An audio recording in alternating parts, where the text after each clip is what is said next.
Oke, Assalamualaikum warahmatullahi wabarakatuh. Halo semuanya dan selamat datang kembali channel saya Sumantri S. Di kesempatan kali ini saya mau sharing tutorial Django latihan pertama aplikasi blog part 3 ya. Di video ini sebenarnya merupakan penerapan atau pengaplikasian dari topik minggu lalu, yaitu memberikan nama atau identitas ke dalam link URL. Nah, meskipun pada prinsipnya terlihat sama di awal, tetapi ada beberapa part atau bagian yang terlihat berbeda. Sisi perbedaan yang sangat signifikan adalah karena saat ini menggunakan basis data, jadi untuk menentukan parameter atau nilainya atau value-nya itu sedikit berbeda dengan cara minggu lalu. Oke ya? Oke, tanpa basa-basi, kita langsung aja menuju ke TKP, tempat coding perkara. Nah, di sini saya sebenarnya sudah siapkan segala sesuatunya, dan kalau saya ke sini itu sebenarnya sudah jalan ya, karena emang servernya sudah saya jalankan dari awal. Oke ya, untuk teman-teman yang mau sama persis seperti saya saat ini dan mau belajar sendiri, silahkan download aplikasinya. Ini ada di GitHub saya ya, silahkan download dan clone di komputer lokalan teman-teman. Oke ya, oke. Ini saya coba buka terminal dan saya coba matikan servernya dan jalankan kembali. Saya langsung aja kunjungi 127.8000 dan sekian. Kalau saya enter, boom, maka akan jadi seperti ini. Kalau dilihat ini style sheet-nya akan hilang ya. Kenapa? Karena untuk Bootstrap itu saya gunakan secara online ya, dan saat ini saya tidak menggunakan jaringan sama sekali. Oke. Nah, jadi untuk mengantisipasi agar style sheet-nya itu kembali normal ya, kembali seperti biasa. Jadi di sini di dalam project-nya itu saya sudah tambahkan sebenarnya folder static di sini ya. Dan static ini ada sebenarnya CSS-nya, di dalamnya itu ada Bootstrap dan juga ada JS-nya ya. Oke. Dan kalau saya ke template dan base HTML ke dalam induk dari template project ini, di sini coba lihat, ini merupakan Bootstrap yang secara online. Oke, jadi ini saya hapus dan saya masukkan link CSS seperti ini. Kemudian di sini saya gunakan static, kemudian folder CSS dan ambil filenya dari Bootstrap CSS. Oke.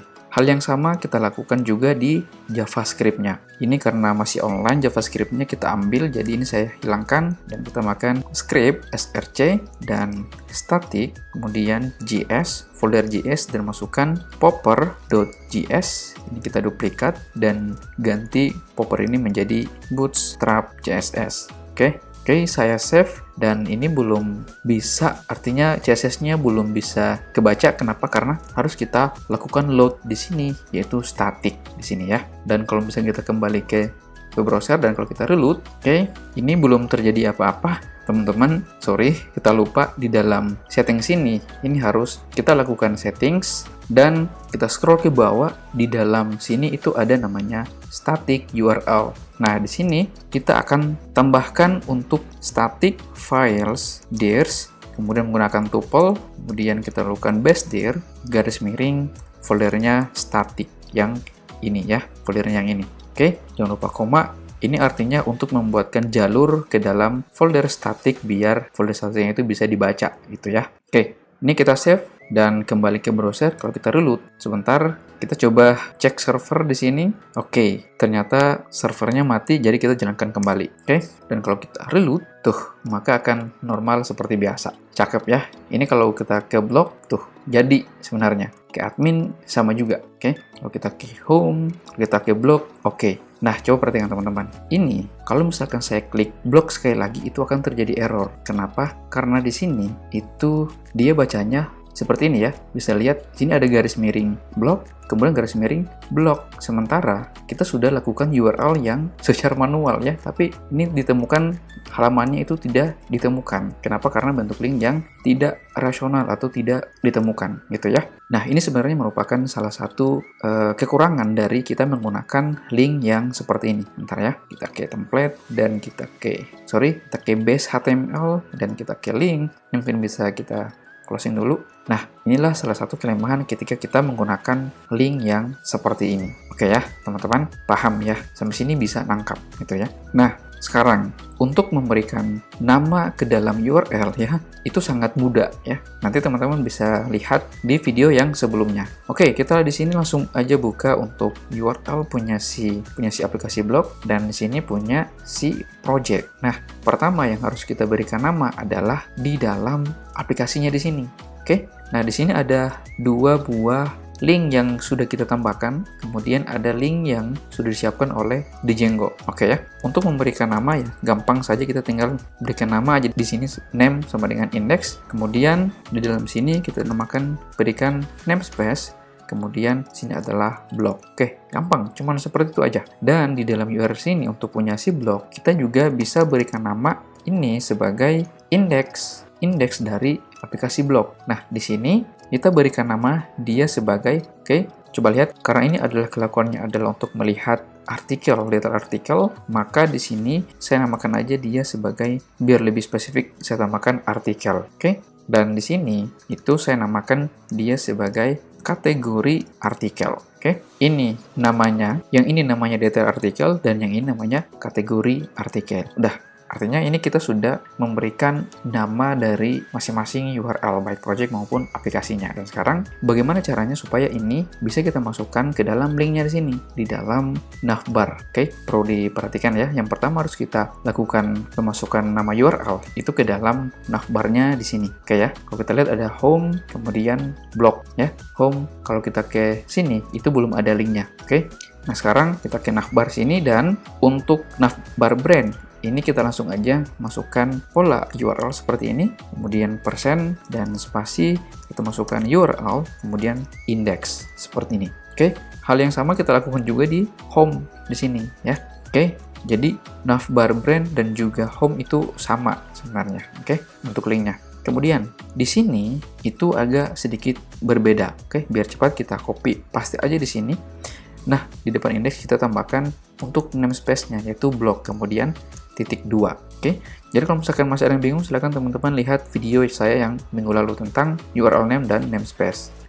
Nah, di sini itu tidak ada drop down menu untuk detail, bahkan juga kategori. Kenapa? Karena untuk kategori itu kita buatnya ke dalam sidebar seperti ini. Ya. Nah, cuman di sini yang perlu digarisbawahi teman-teman, untuk admin, karena admin ini ketika kita menggenerate sebuah project, admin ini sebenarnya sudah ada ya, ini. Dan karena admin ini punya tempat yang khusus di dalam project Django, bisa dibilang sebagai privilege ya. Dan ini sebenarnya sudah namanya. Jadi ini biar cepatnya saya hapus dan saya copy paste yang tadi. Nah, di sini itu kita tambahkan admin titik 2 ya.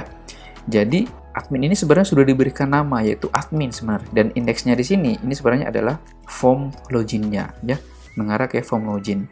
Ini kalau saya save dan reload di sini, itu tidak terjadi apa-apa ya. Kalau saya ke home, normal seperti biasa. Kalau saya ke blog dan kalau saya ke admin, tuh jadi ya, admin 1 2 3 kita login, sip, cakep. Ini jadi. Kalau misalkan saya ke blog sini dan saya klik blog, nah tuh tidak terjadi error. Kenapa? Karena memang kita sudah menggunakan yang seharusnya pembentukan link URL itu yang seperti ini. Inilah yang dianjurkan oleh Django. Nah, sekarang kalau kita ke blog, ini kan mengarah ke halaman indeks dari blog ya. Sekarang kita coba cek di dalam blog sini ya. Dalam blog sini, kemudian ke template blog, itu ada indeks. Nah, indeks ini sebenarnya yang ini. Nah, di dalam indeks itu ada satu buah pengulangan ya, untuk kategori yang ini, dan yang ini sebenarnya ini yang ada di sini, yaitu berita jurnal gibah. Dan ini ya merupakan pengulangan dari variabel kategori yang ada di views punya kategori artikel di sini ya, yaitu kategoris di sini. Ya, nangkap teman-teman. Nah, bagaimana caranya kita memberikan link? Jadi tidak seperti ini ya. Ini kan agak lain gitu dengan yang seharusnya disarankan oleh Django ya. Coba perhatikan, kalau kita lihat di sini ada namanya value-nya atau nilainya ya. Dan ini sebenarnya merupakan parameter dari models ya. Ini sebenarnya merupakan nilai di mana nanti ini yang akan mengeksekusi ke dalam model. Nah, dalam model kategori atau dalam model artikel itu ada field kategori, dan nama ini ada di field class kategori. Ya. Nah, ini jadi bagaimana caranya untuk kita bisa menamakan atau membuat link yang dianjurkan oleh Django? Oke, kita kembali ke URL punya si blog. Kalau kita lihat untuk kategori di sini itu dia punya nama adalah kategori artikel ya di sini. Nah, di dalam indeks punya kategori ya, dalam indeks punya blog yang tadi ini, yang ini itu kita delete dan masukkan URL tanda petik 1 kemudian blog titik 2 masukkan ini kategori artikel ya, biar cepat saya copy aja dan paste di sini. Oke, gini polanya. Jadi, nah secara umum untuk template tag URL itu dibuka dengan share screen ya. Oke. Nah, kemudian kita masukkan namespace-nya adalah blog, kemudian titik 2 dan kategori artikel. Nah, di mana kita mau tempatkan untuk keyword argumennya atau parameternya dari Slack di sini gitu ya. Nah, ini yang tadi yang saya bilang ada sedikit perbedaannya gitu ya. Nah, ini sebenarnya untuk keyword dari kategori input yang minggu lalu kan kita masukkan dia di sini ya, kategori input ya. Nah, untuk di video ini tidak berlaku lagi ya. Kenapa? Kenapa tidak berlaku lagi? Karena kita sudah menggunakan database yang saling berelasi dan keyword argumen inputnya itu sebenarnya sudah dibungkus ke dalam sini ya, ke dalam kategori underscore nama. Nah, bagaimana caranya supaya kita bisa memasukkan parameternya di sini untuk bisa menuju atau link ke dalam kategori ya. Nih, kalau kita ke berita tuh munculnya ke berita, kalau ke jurnal muncul juga ke dalam kategori jurnal. Nah, gimana? Oke. Dan kalau misalkan saya ke semua itu akan error ya. Karena memang ini belum ditemukan tidak no reverse match gitu ya, artinya belum ditemukan satu buah argumen ya, tidak ditemukan satu buah argumen yang itu adalah kategori input di sini. Nah, kategori input itu kita masukkannya di mana gitu ya. Nah, coba perhatikan di sini teman-teman. Nah, karena sebenarnya untuk link ini itu dibungkus ke dalam pengulangan kategori dan dalam kategori itu ada variable cut ya di sini ya. Nah, ini kita masukkan di sini yaitu cut aja dulu yang pertama. Titik masukkan kategori yaitu fill kategori yang ada di model artikel ini ya, biar tambah paham. Ini fill kategori yang ada di kelas artikel maksudnya ini. Oke ya. Kemudian underscore nama. Nah, karena di dalam modelnya itu untuk kategori kita relasikan ke dalam kelas kategori ya, dan di kelas kategori itu ada fill nama. Oke. Nanti kalau misalkan masih bingung, silakan teman-teman bisa lihat tentang relasi database dengan object relational mapping atau ORM. Oke ya. Sip, cakep. Nah, ini sudah jadi. Dengan cara yang seperti ini itu sudah berjalan seperti biasa, tuh ya. Kalau misalkan saya kembali ke sini, ini masih error kalau saya reload. Tuh, jadi kan? Kalau saya ke semua lagi tuh masih tetap jalan. Kalau saya ke berita itu jalan juga, ya. Oke, sekarang untuk link URL di dalam indeks itu sudah selesai, dan kalau kita lihat di bawah ini itu ada namanya, ada daftar artikel ya, yang ini. Jadi halo dunia, mengasyikkan, ini semuanya adalah yang ini gitu ya. Dan kalau kita lihat untuk di linknya itu masih menggunakan link yang semula yang tadi ya, sama seperti kategori. Nah, konsepnya itu sama dengan yang ada kategori tadi. Jadi ini kita hilangkan dan buat seperti itu, dan kita masukkan URL tanda petik 1, masukkan blog titik 2. Nah, untuk detail artikel itu apa namanya? Nah, karena di sini adalah detail artikel, ingat ini ya, detail artikel ini kita copy aja, masukkan di sini dan paste di sini. Oke, lalu untuk parameternya apa? Keyword argumennya yang mana? Nah, keyword yang argumennya itu kita ambil dari variabel yang ada di sini, di dalam for-nya, yaitu post artikel. Nah, artikel ini yang mana? Nah, artikel ini. Oke ya, nanti ini nanti akan dibungkus, ditampilkan semua artikel. Oke ya, jadi kita kembali ke sini, ingat, jadi kita ambil variabel dari post artikel ya, yaitu post di sini. Oke, nah di sini baru kita masukkan apa, yaitu variabel dari for untuk artikel titik apa di dalam artikel itu apa yang ada. Oke ya, coba lihat. Nah di sini selanjutnya untuk nilainya apa gitu ya. Dan kalau kita lihat di dalam URL punya si detail itu kan ada Slack input ya. Di sini ya, ini merupakan keyword argumennya. Dan ini sebenarnya lagi-lagi tidak dipakai di sini gitu ya. Nah, value-nya yang mana atau nilainya yang mana? Jadi ini kita tambahkan titik di sini, dan kita kembali ke model. Ingat, untuk artikel itu ada /art di sini. Nah, ini yang kita ambil, ya. Ini kita copy dan pindahkan setelah post titik paste di sini, gitu ya. Ini sebenarnya untuk post titik /artikel. Ini sebenarnya bisa dibilang adalah keyword argumennya dari ini, ya. Bentar, dari ini /input. Ya, karena di sini kita sudah menggunakan database, maka /inputnya itu yang ini. Oke ya. Begitupun juga dengan kategori ya. Untuk kategori, parameter adalah kategori input dan kategori input ini sebenarnya sudah dibungkus oleh ini ya. cat.kategori_name. Ini sebenarnya slug-nya gitu ya. Atau parameternya. Paham ya, teman-teman sampai di sini? Jangan pusing dulu, guys. Ini perjalanan masih panjang, coy. Oke, ini untuk halaman indeks ini sudah selesai. Oke, kalau kita reload dan kita ke semua, ke berita, tuh, ke jurnal, ke gibah, itu jalan. Kalau misalkan kita ke Halo Dunia, itu juga sudah jalan, ya. Oke, kalau kita klik lagi silaturahmi pinjam 100, itu juga jalan seperti biasa, ya. Nah, sekarang kalau misalkan saya pilih berdasarkan kategori, ini kan sebenarnya halaman ini dia menampilkan untuk kategori .html ya. Oke, sekarang kita coba kembali ke dalam kategori .html yang ini. Oke, kalau kita klik di sini juga akan sama seperti yang ada di indeks ya. Oke, biar tidak pusing kita minum dulu guys. Oke, kalau kita lihat di dalam kategori HTML, itu sebenarnya sama ya dengan yang ada di dalam indeks ini. Oke ya. Nah, biar cepatnya ini kita copy aja untuk linknya, untuk kategori ya. Ini kita copy dan ini yang sebelumnya ini kita hapus dan ganti yang tadi. Oke, kemudian kita lakukan save. Nah, coba lihat di sini teman-teman. Ini kita belum tuntaskan ya. Ini kasihan cuma sendiri di sini.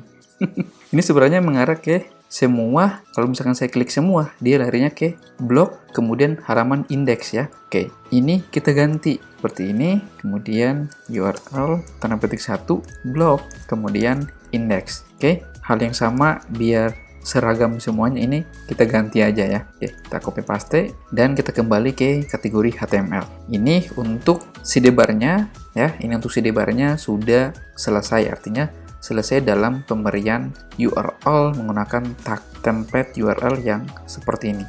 Kalau kita scroll ke bawah, di sini ada lagi untuk detail artikel yang masih menggunakan link seperti ini. Oke ya.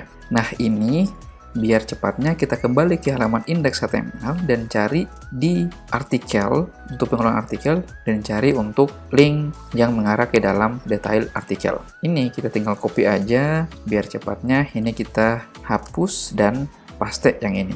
Gampang ya, gampang. Asal sudah jadi di indeksnya ya tinggal copy paste aja gitu. Gile. Cara berpikirnya simple coy. Asal sudah jadi kopas aja sudah. Ya, gitu ya teman-teman. Sangat mudah dan lebih praktis gitu. Dengan menggunakan metode URL yang seperti ini. Nah, ini bisa dibilang secara keseluruhan kita sudah menggunakan URL ya. Menggunakan URL baik di dalam indeks dari blog maupun berdasarkan kategori dan juga menuju ke dalam detail HTML ya atau detail artikel. Begitupun juga di dalam navigasinya. Oke ya. Ini kita cut aja dulu dan di dalam template secara global ini kita buat satu buah folder dan kita namakan snippets dan dalam folder snippet ini kita kita buat satu buah file yaitu navbar.html. Nah, baru kita paste aja di sini. Oke, ini merupakan navbarnya dan kita lakukan apa yang masih ingat teman-teman? Kita buat seperti ini gitu ya. Hampir sama dengan tag URL, tapi di sini bukan URL lagi, melainkan include, kemudian masukkan folder snippets dan masukkan navbar.html. Oke, kita save dan kalau kita reload, tuh sama saja sebenarnya. Oke ya, kalau misalkan tidak percaya kita coba komen dan kita coba reload, tuh maka navbarnya akan hilang. Oke, berarti ini berjalan dengan normal. Oke ya. Oke, menarik cuy. Ini kalau misalkan kita lihat ke dalam versi mobile-nya seperti apa ya. Kita ke sini, tuh kembali ke halaman home, dan kalau misalkan saya ke blog, udah langsung menuju ke dalam halaman blog. Berdasarkan kategori berita, muncul Halo Dunia, Jurnal, Mengasyikan, Silaturahmi Pinjam 100, dan Gibah. Udah, berarti baik desktop maupun mobile berjalan dengan normal. Mantap cuy. Oke, jadi seperti itu ya teman-teman. Oh ya, nanti untuk source code-nya ini untuk episode ke-33 ini ya. Saat ini nanti teman-teman bisa download di GitHub saya ya. Nanti saya sertakan di sana, dan untuk link GitHub-nya bisa download, bisa ambil nanti untuk GitHub-nya saya masukkan di kolom deskripsi ya. Jadi silakan teman-teman download dan silakan bereksperimen. Oke ya. Nah, mungkin untuk untuk latihan pertama, aplikasi blog part 3 dengan topik URL name dan namespace ini sudah selesai ya. Minggu depan kita akan bahas topik lain. Oke, jadi cukup ya teman-teman. Mungkin itu saja untuk video saya kali ini. Terima kasih sudah nonton. Jangan lupa klik tombol subscribe, like, share, dan nyalakan lonceng notifikasinya agar tidak ketinggalan video update dan seru lainnya. Mudah-mudahan bermanfaat dan kita akan berjumpa kembali atau bertemu kembali di video episode berikutnya. Salam baris kode, sampai jumpa dan bye.